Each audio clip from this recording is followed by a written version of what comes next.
What does a fight over a historic building have to do with cuts to veteran services? And what does any of that have to do with one man's endless legal battle with immigration?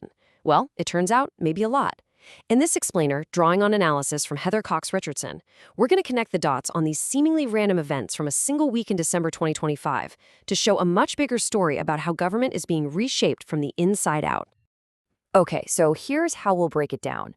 We're going to start with something you can actually see, a big fight over buildings. Then we'll look at the less visible, but just as important changes to public services and the rules themselves. We'll see the very real human cost of all this.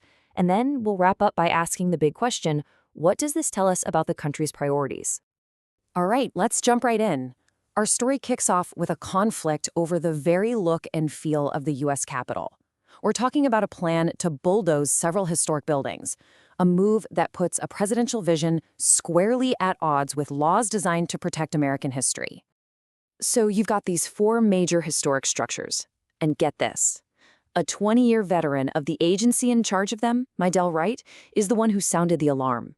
She's alleging that the White House is trying to do an end run around the law to get these legally protected buildings demolished. And believe it or not, it goes even higher than that. The National Trust for Historic Preservation is actually suing over the demolition of the White House East Wing. They claim it was done totally in secret, with none of the required legal reviews. The message here is pretty simple. The law is supposed to apply to everyone. And the plans don't stop with just those buildings, not by a long shot. The administration is also looking to take over 3 historic public golf courses.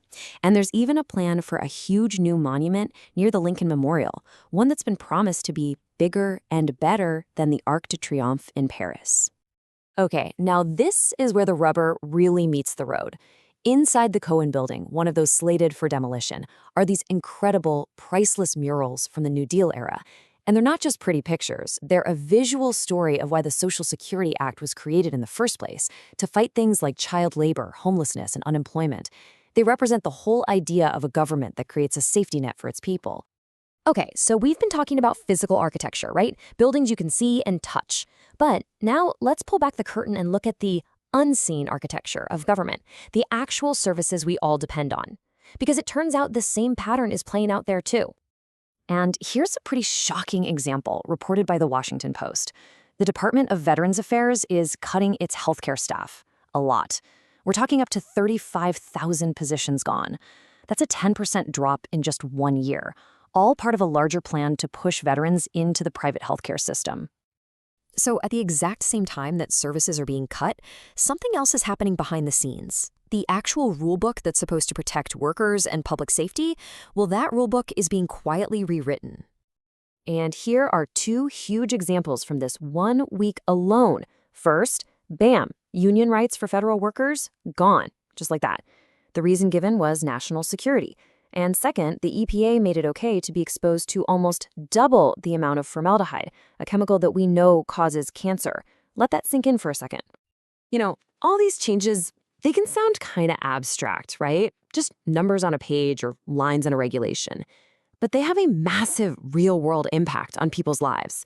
And to really see that, we need to look at the story of one man, Kilmar Abrego Garcia, and his fight to stay in the country he calls home. I mean, just look at this timeline. It is just relentless. He flees gangs as a teenager. A U.S. judge grants him protection, but for years, the government has fought tooth and nail to deport him.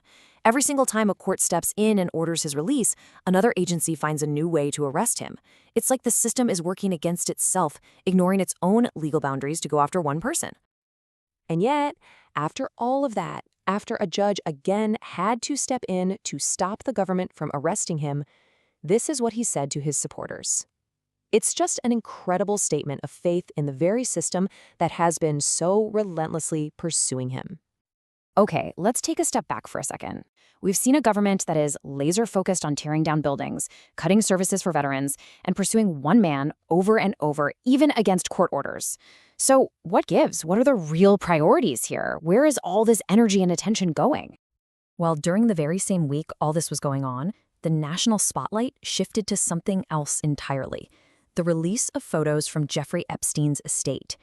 And as Heather Cox Richardson points out, this wasn't just some random distraction.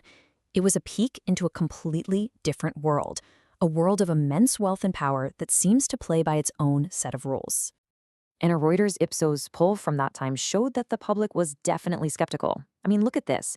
Even among Republicans, more people thought the former president knew what Epstein was up to than thought he didn't. Overall, only a tiny fraction of Americans, just 18%, thought it was unlikely he knew.